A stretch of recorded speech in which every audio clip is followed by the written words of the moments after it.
Hello, this is the Truth for Your 20s podcast, and my name is Katie Bulmer. I am your host. Today, we are talking about you have graduated college. Congratulations. Now what?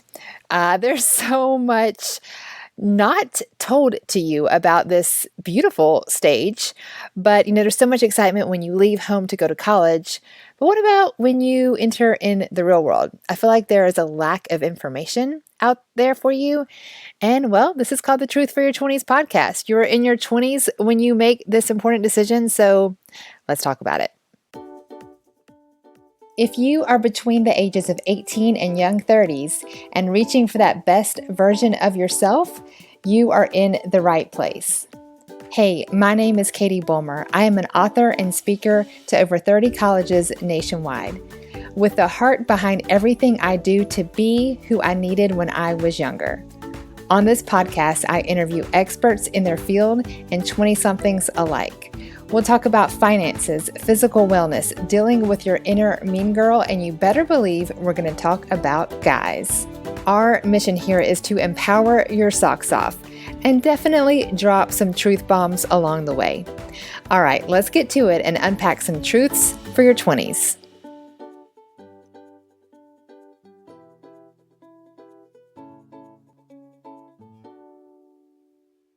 Hi, my name is Ava. This is your Truth for Your 20s podcast with your host, Katie Bulmer, my mom. Enjoy listening. All right, you have graduated college. Congratulations. Now what? Well, I dove into this topic back on episode 19. If you want to scroll back, I called it the space between college and marriage. We talked a lot about singleness specifically in that episode, and we're going to talk about that a little bit today, but I just want to let you know there is a deeper dive into singleness back there on episode 19. But today we're going to talk about kind of a holistic approach to all the things, financial, health, mental, relational wellness, all the things to consider to find your best life. All right, so let's just dive on in. Okay, the best way to know where you're going is to have your destination in mind. This is something, it seems obvious, but it's not, especially, when you are 22, you're still figuring out life. Frontal lobe isn't totally developed, right? There is a book I highly, highly recommend called The Principle of the Path by Andy Stanley.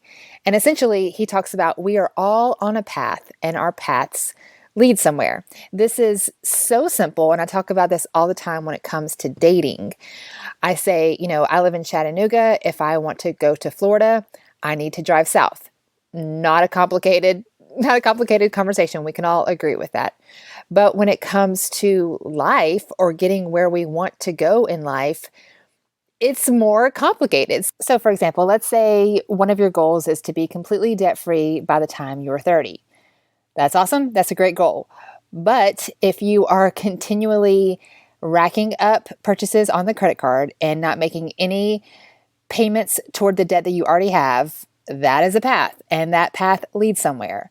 I hear a lot of times, actually, people tell me, oh, I want to run a marathon. Great, but you are not on the path to run a marathon until you put on your running shoes and start practicing and start running. We are all on a path, and our paths lead somewhere. Okay, so with that in mind, I would love for you to picture who you want to be when you are 27. Most of you graduating college are around the age of 22, so we'll say in 5 years at 27, who do you want to be? What do you want to define your life? And hear me clearly, there are no right or wrong answers here. I'm not saying the goal is to be married. I'm not saying the goal is to have a killer career. I'm not saying you get to define. You get to define what matters, what's important to you, what defines your best life as a 27-year-old. Now, I already hear the pushback.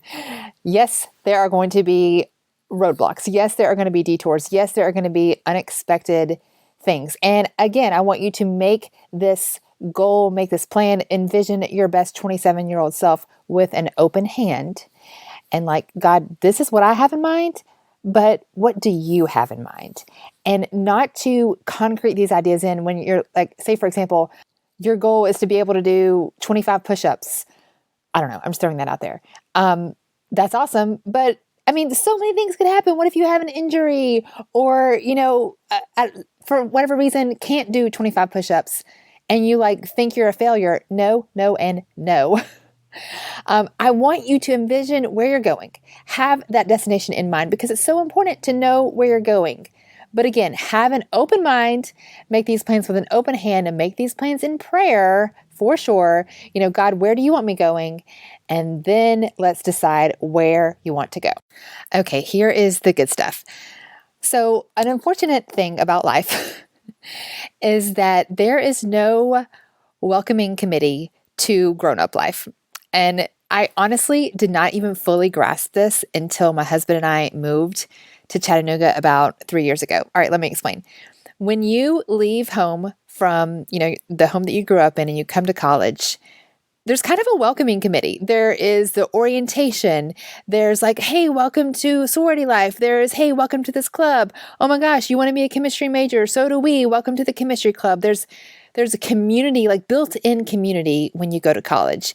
And it's most times, it is the first time you've left home. So you leave home for the very first time and you have this kind of artificial world created in college. And it's all a good thing. I think it's great that they have all of these ways to make community.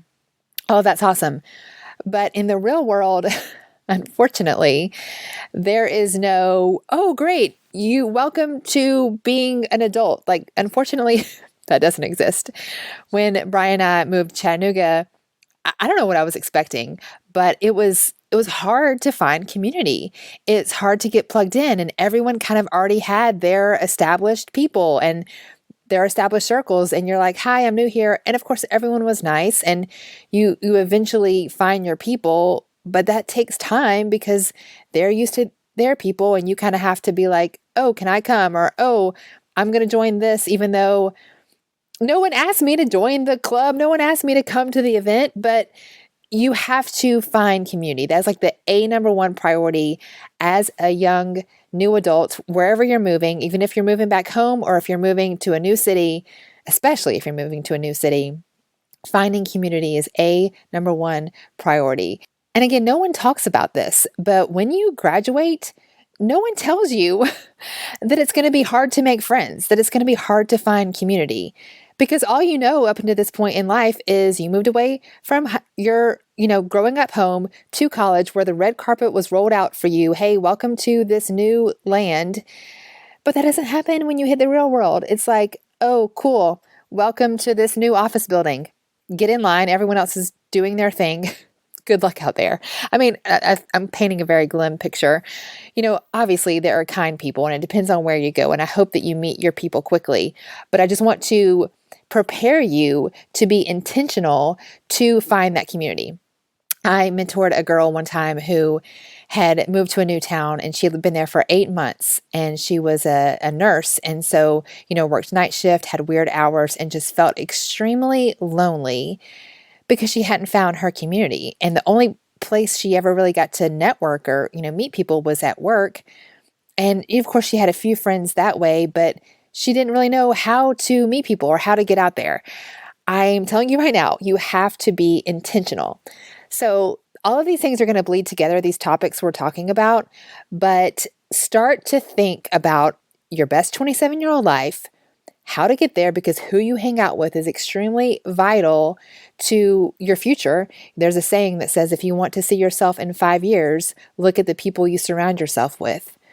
So in this new season of, wherever you are, wherever you're headed, who are you surrounding yourself with? And in this new instance, you get to choose. So who are people you want to sharpen you? Who are people that you want to define you? So not that you can't meet incredible people at the bar, but perhaps a great place to meet people is church or a community group or a local nonprofit that's doing really cool things that you're passionate about. A gym is where people are, generally speaking, trying to get healthy.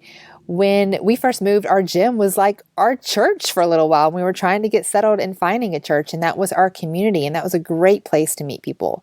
Church is a great place to meet people. I know in Chattanooga, there's a group called Chattanoobies. Get it? Chattanoobies. And, COVID and whatever, I don't know if they're meeting right now, but they had once a month gatherings where people could like network and stuff. And I get it. Like if you're new in town, this is awkward. And especially my introverted friends are like, what? You want me to show up at this thing when I don't know anyone? Yes, I'm asking you to step out of your comfort zone and get out there and meet human beings because community is our lifeblood. If you ever listen to Brene Brown, she has extremely popular TED Talks, but essentially she says that we are made, our DNA screams that we need community. And you can see this right now in the midst of all this quarantine business, that people are lonely and it is having so many negative mental effects. We need other humans around us to sharpen us and call us to be the best version of ourselves. And you get to do that for friends as well. So in this new season of life, decide who you want around you. I also suggest Eventbrite. There are Facebook groups for the area that you live in. There are lots of virtual events right now, which I know it has its pros and cons, right? You can do more virtual events even without your city to network in perhaps a career choice that you're interested in or a topic that you're interested in. Finding your passion and networking with people who share that same passion is super, super important. Okay, let's talk about the vocation or job portion of this becoming the best version of yourself. So a lot of you know what you want to do. You got your degree, you know exactly what you want to do, and perhaps you already have a job. Two things to this conversation. Number one, we're going to talk about the girl who feels like I have a job, but it's not my ideal job. And number two, the girl who still isn't sure what she wants to do in life. Neither of these are wrong. All right. So first girl, you have a job. It is what your major was. It's what you studied to do, but you're frustrated. It is not exactly what you thought it would be, or it's kind of a low woman on the totem pole kind of situation. And you're frustrated that, you went to school for 4 or however many years, and here you are with you. Eventually you will hopefully head to the job you want. But right now you're kind of like, great, that's okay.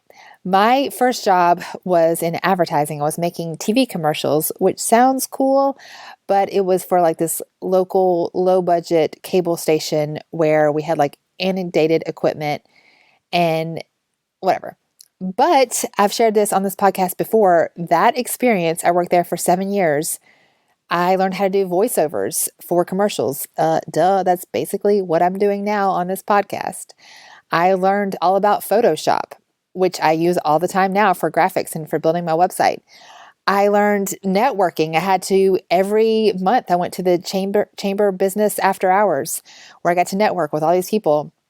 I learned so many skills in that job, and it was a good job. And it grew and I was able to, make money and all that kind of stuff. But that first year, I would say I was like, what have I done with my life? And that's normal. So I just want you to hear that you're going to be gaining skills, even if this is maybe not where you want to be, but you're going to be gaining skills to perhaps where you will be. Remember, imagine that later version of yourself. Not that 5 years is the end all be all, because we're always growing, but imagine that later version of yourself. If you are gaining skills, and think deep, because a lot of times it's not always on the surface. Think deep. Are there skills that you are learning? Are there people that you are around? Are there networking events and connections that you can make through this job that will eventually lead on that path to where you want to go? All right, second girl, you got your degree, awesome, but you're like, this degree was just the quickest path to graduation. I still have no idea what I want to do with my life. First of all, no shame in that game. I think it's such an irony of life that we expect our 22-year-olds to know what they want to do for the rest of their life. This is why we call this the Truth for Your 20s podcast, because there's so many ironies that in your 20s, you're often expected to know what you want to do, oftentimes choose a mate for the rest of your life, choose a city that you'll probably live in, all these huge life decisions, often with so little guidance and little life experience, and you just haven't had the opportunity to see all of these things. You're just so young. That's why I'm so passionate about helping you guys. Okay, so back to my friend who just graduated and has no idea what they want to do in their life. I highly encourage you to see if you can shadow or learn from people that you look up to in your field. For example, I've had several young girls reach out to me recently who want to do something similar to what I'm doing. They want to help college women or sorority women or have a podcast or be an entrepreneur or whatever it is. I am elated to get those messages. I love to help my younger friends figure out what I learned along the way. I don't know any grown up that wouldn't love to do that. When I was in college, I thought I wanted to be a dermatologist. God bless me. Or at least go into the medical field in some form or fashion. And I got to shadow someone who did like joint replacement. It was weird. It was like they did sales to the doctors. And so they were in the surgery room to help the doctors like make sure they were using the right parts to do the knee replacement and elbows and whatever. So he's like, yeah, you can come in a surgery with me and like sit in the back and just kind of see what happens. Barf, blood and guts and bleh. I realized in that moment, thanks, but no thanks. I am not cut out for the medical field. Gross. But thankful for that opportunity, because had I continued on that path, gotten a career and a degree in some type of, I don't know, pre-med or whatever, and not have that experience, wow, what a waste.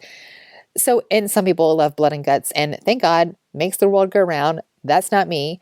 But all that being said, I encourage you to reach out to someone you know in your field that you want to go in and ask them if you can study. Ask them if you can hang out with them.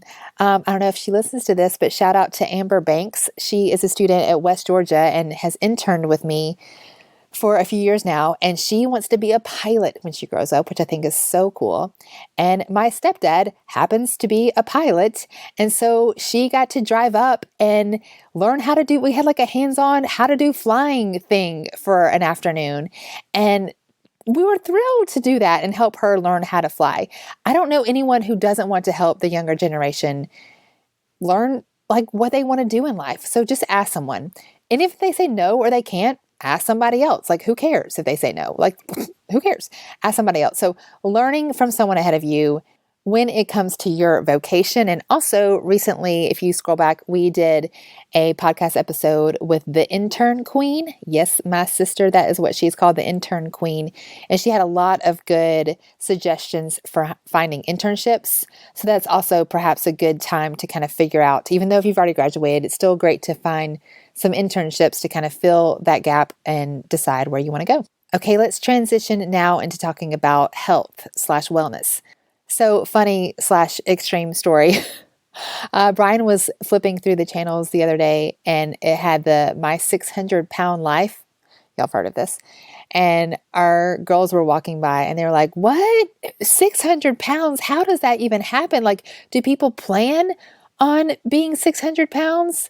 It just kind of came out of my mouth. I was like, the problem is they don't plan not to be 600 pounds. So I don't think anyone listening is going to eventually be 600 pounds, but it's not the planning to be unhealthy. It's often the lack of planning to be healthy. So I'm referencing a lot of old episodes here, but I also did one kind of on my own personal fitness journey. We called it From Diet Pills to Strong Mind and Body. So when I was in high school, I just starved myself basically and kind of thought that Diet Coke and reduced fat cheese was healthy, and ate garbage, worked out occasionally, but not really consistently, and had a very warped and unhealthy view of wellness and nutrition. And I think a lot of us do, this diet culture and body shaming, and there's so much tied into body image. I will never ever tell you that the number on the scale or the calorie count in your meal is what matters. What matters is how you feel. It's not how you look, it's how you feel. You would have looked at my high school and college self and said, oh, she looks, quote, healthy because I was thin. Thin is not always healthy. Like, for sure, I know, because I was thin and extremely unhealthy. I was taking diet pills. I was starving myself. I was eating garbage. I wasn't working out. And I felt like crap, obviously. And I have such a passion now for just helping people understand that their body is a machine. It is such an incredible tool that heals diseases, that can do amazing things when we give it the right tools, when we take care of it, when we give it proper nutrition, we drink water and we move our bodies. Like, it is amazing how much better we can feel. And I'm really, really passionate about this because how are you going to show up with energy for your best life if you feel like crap? It is so important to take care of your one precious and beautiful body. Now, there's tons to unpack here. But something that changed my life was hearing about what's called living food. So fueling your body with something that used to be a plant or an animal, a living thing. And when we get further and further away from this plant or an animal, we're not fueling our body with what it needs. So like a Ritz cracker, I guess it used to be a plant, like it just gets further and further away in this processed, packaged, made in a lab, labeled as food item that we're so far away from a living food that it's not fueling our body. But when we are eating plants and animals, living food, just as simple as that, then we are giving our body proper nutrition and proper fuel to live its best. Another thing that I get fired up about is the Bible says Christians are supposed to be set apart. Yet if we are just as overweight, unhealthy, groggy, tired as the rest of the world, then yuck. The goal is for them to be like, I see something different in you. I see something that I want in you. And there's so much there, but fueling this gift of a body, thanking God for the way He makes our organs and our liver and our cells and all of the crazy things that work together to let us live this one beautiful life, and fueling our body to let it live and function at its best. I mean, I feel like that's just the very basics of how to do this thing called life well. Oh, I get fired up about that one. Okay, mental health, how to be your best self when you are 27. Girlfriend, there's no shame in going to a counselor. I think that we all, at least at some point in our lives, need a little time on a counselor's couch. I myself have had 2 periods in my life where I've gone to counseling and worked through anxiety that I have struggled with, and also just some past family issues. Like, we all have something like that. And it's so much better to deal with it instead of just brushing it under a rug. If you just put it in a corner somewhere and forget about it, it doesn't go away. It doesn't go away. You have to deal with it. And if you are single, that is one of the best gifts you can give your future marriage. Bringing less baggage into the relationship. I have said this quote a million times, but there are no such thing as marriage problems. There are single people problems in a marriage. Sorting through daddy issues, sorting through past hurts. If you've had a terrible breakup, that is trauma. I feel that it is. Having someone you loved that is out of your life is a death. And if you haven't had time to sort through that and deal with those emotions, girl, now's the time. Getting fit mentally, so to speak, is one of the best gifts you can give your future self. Okay, financial. Now, each of these have their own genre in the bookstores and podcast and blogosphere. I could talk for 3 days about each of these, but I'm trying to just give you the highlights of how to be your best graduated from college self. So I know I'm leaving stuff out. Please don't come after me, because I know that I am. There's so much and I'm not able to cover it all, but I would love for you to check out the show notes on this episode specifically, because I'm going to link a lot of good resources and all the podcast episodes that I have referenced in this episode as well. Okay, just so you know, my husband is kind of an expert in this arena. He was trained under the Dave Ramsey organization and has worked for a college helping students learn about financial literacy, basically. And he knows all the things. So I'm going to interview him in an upcoming episode, the first of the year, all about that. So stay tuned.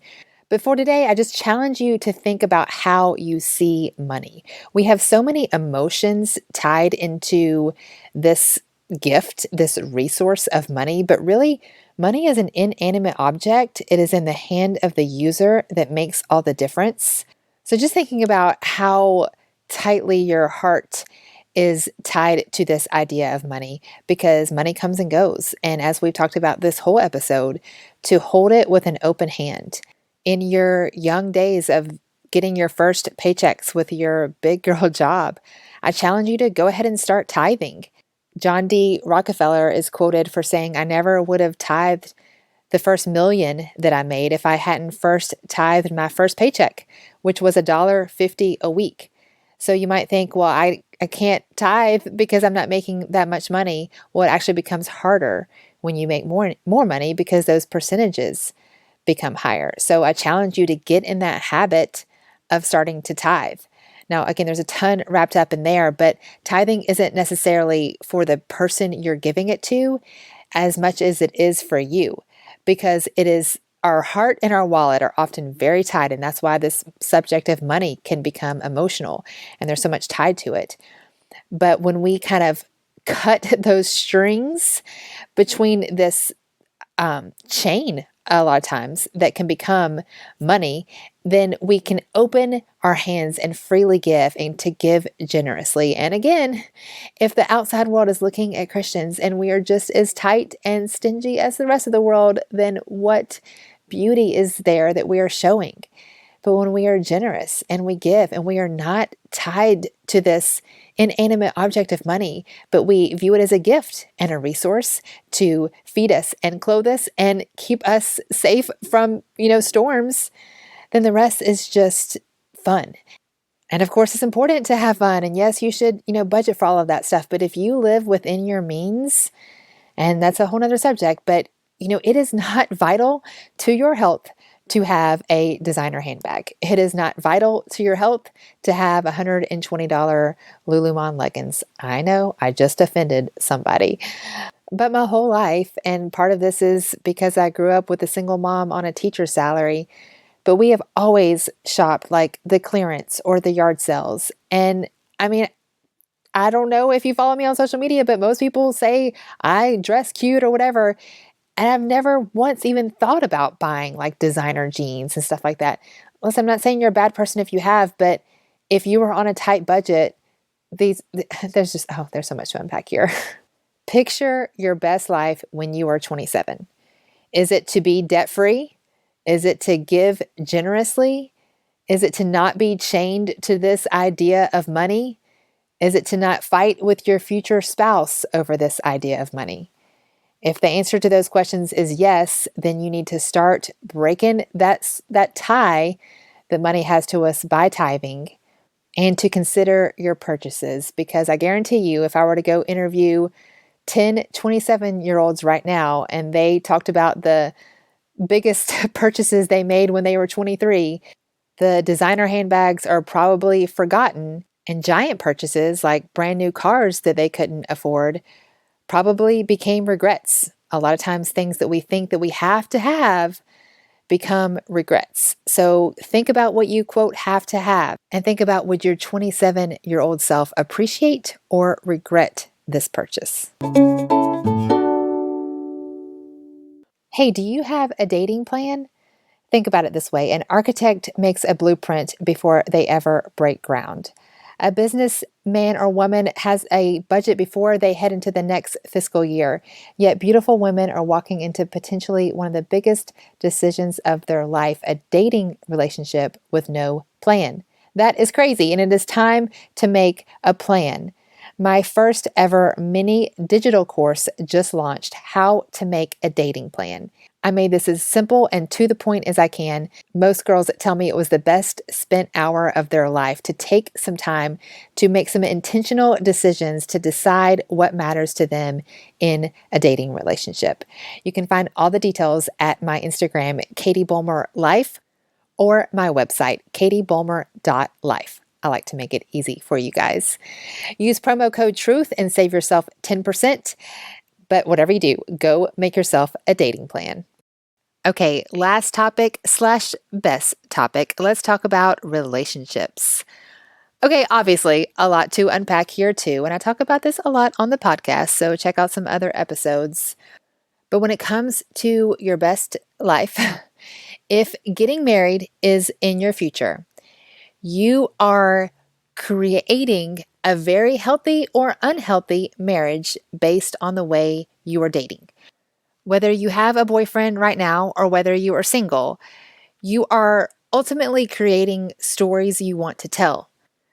People love and hate this idea, but what story do you want to tell your future children about the way you dated, or the way you met your husband, the way you met their father? Like, sit on that for a minute, right? It's a big deal, and you are creating the stories you want to tell by the way you date. Also, you, my young single friends, are choosing the next generation of fathers. No big deal. I have to say this slowly because I'm like, I can just hear the people on the other end like, whoa, these are things that I never knew. No one ever told me either. But someone from the other side of the fence who is living a little more life than you, I wish I would go back and tell my younger self, who would have said yes if one of the dirtbags I dated when I was younger asked me to marry them. And thank the Lord above they did not. Because, oh, right?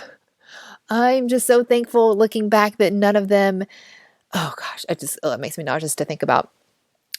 I had no idea that I was choosing the next generation of fathers. I had no idea I was setting myself up for a healthy or unhealthy marriage based on the way I dated. I had no idea that meeting my husband at church would be the story that I wanted to tell our kids versus some of the other guys I met in much less ideal circumstances. Yes, of course, you can meet great guys at other places than church.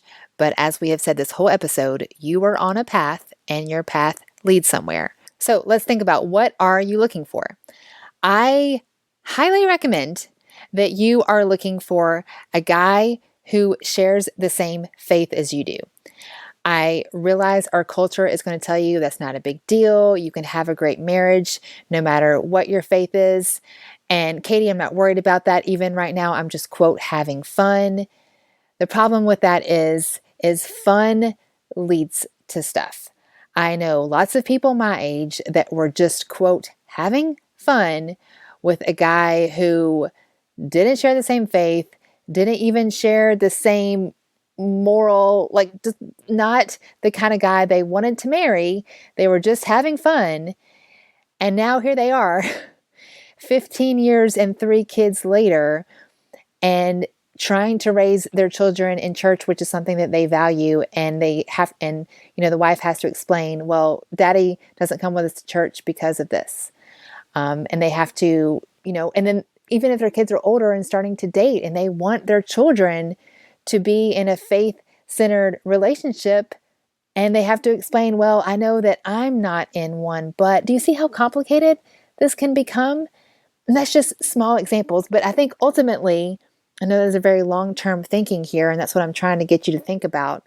But perhaps the biggest reason that it is important to have a shared faith relationship is this idea of unconditional love. And every girl I've ever mentored wants to be loved unconditionally. We all want this. Like, this is just in us.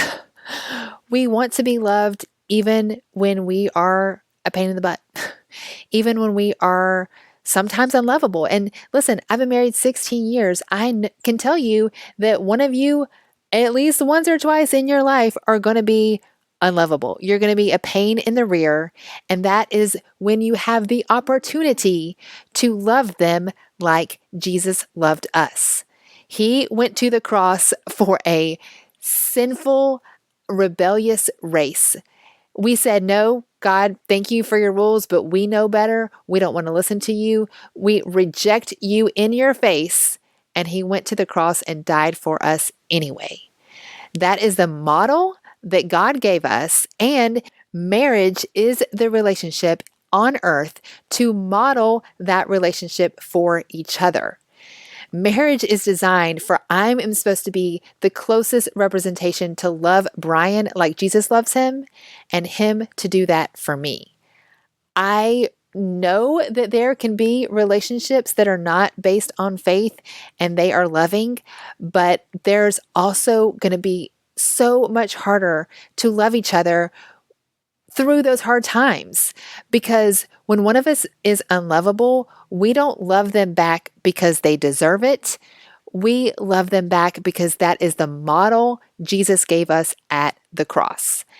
And a Christian relationship, when they understand this well, that is the opportunity to love each other unconditionally, not because the other person always deserves it, but because Jesus gave us that example. The mini course of the dating plan that I just released talks about this a lot more. But we often talk about non-negotiables of being responsible and being loyal and kind, and all of that's great and all of that's important.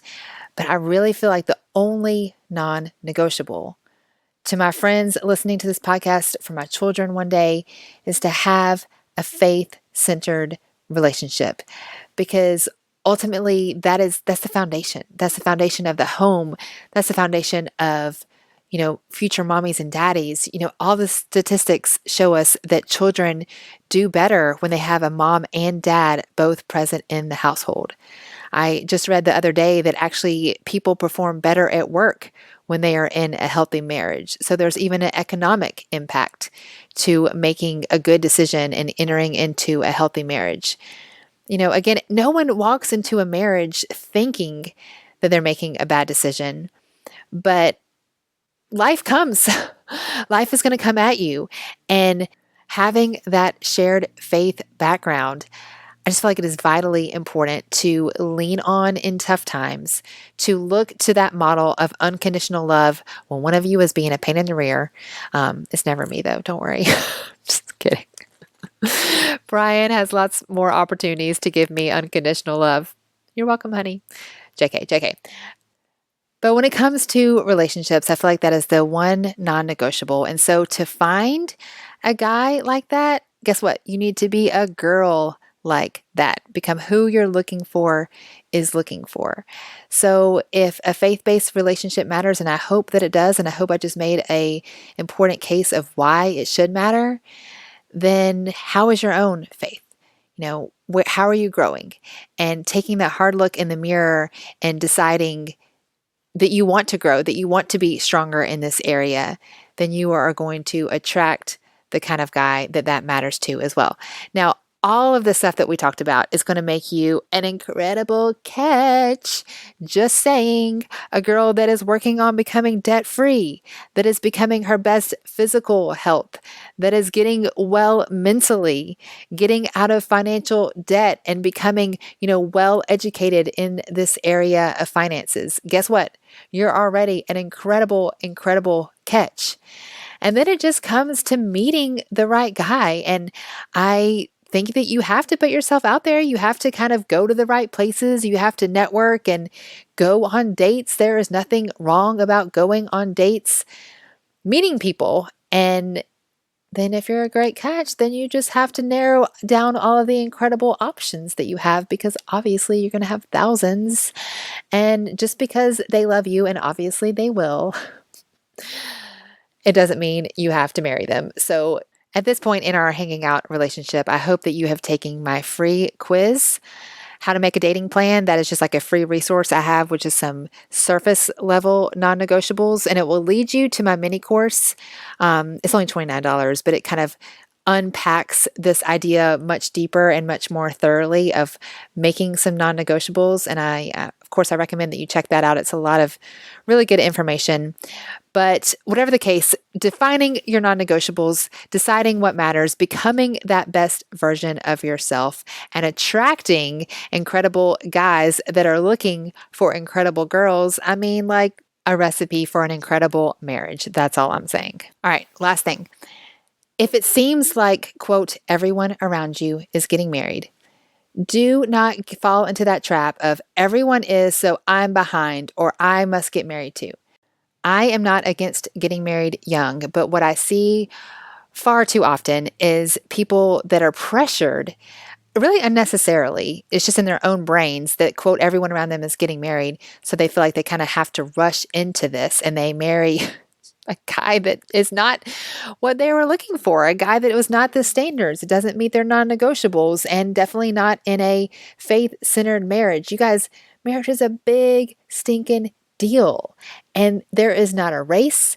There are no trophies for first place. If it feels like, quote, everyone around you is getting married, follow some different people on social media. And remember, those engagement pictures go to the top of your feed because they're exciting and people are celebrating them. And that's good. That's awesome. You want that to happen when it's your time as well. So you're seeing them more, but it's not really everyone. It's just a few of your close friends and perhaps some people that you kind of know from high school. And I just shared this on my Insta story, but when it comes to all of the things that we're talking about, financial, job, mental, all that stuff, remember, you are a slow growing tree. Yes, I said a slow growing tree. Here is what I mean by that. So I'm into plants and I just know a lot of like names of plants and how they grow and blah, blah, blah. Well, if you go to a local nursery to buy a plant for your house, you're going to see a lot of fast growing trees. A lot of people, when they buy a house, they want a fast growing tree because obviously they want shade. They want the results quick. Everyone wants results quick. And that's especially true in our Amazon Prime microwave culture. But the thing with life is often the fast growing results are not what is best. You know, you see the commercials of, you don't have to work out, you don't have to eat healthy, just take this pill. No, that's not going to be the long-term healthy results. So back to my trees. The fast-growing trees often do not have very well-established roots, and their wood is a lot thinner and more brittle than the longer, slow-growing trees. So guess what? When a storm rolls through, the first trees to break, fall over, and create a mess, honestly, they can create destruction for homes and on power lines, are those fast-growing trees. The fast-growing trees are not established and not strong enough to withstand the storm. If you think I'm about to compare you to trees, you are absolutely right. There's not a race in life. When it comes to all of these subjects, it does not matter if you get to the top of the trees before anyone else. I imagine if trees had thoughts, then the slow growing oak trees, for example, and by the way, if you live in the Southeast, if you see those gigantic, like you can't even wrap your arms around them trees, and near the coast, they have the Spanish moss hanging from them. They're just gorgeous. They live for like 200 years or so. These take a long, long time to grow. And they're also the ones to withstand the storm. But if our little baby oak trees saw the pines and the river birches, these are fast growing trees, by the way, passing them, they're probably like, oh my gosh, I'm not doing something right. I'm not enough. They have it figured out faster. They have it figured out better than me.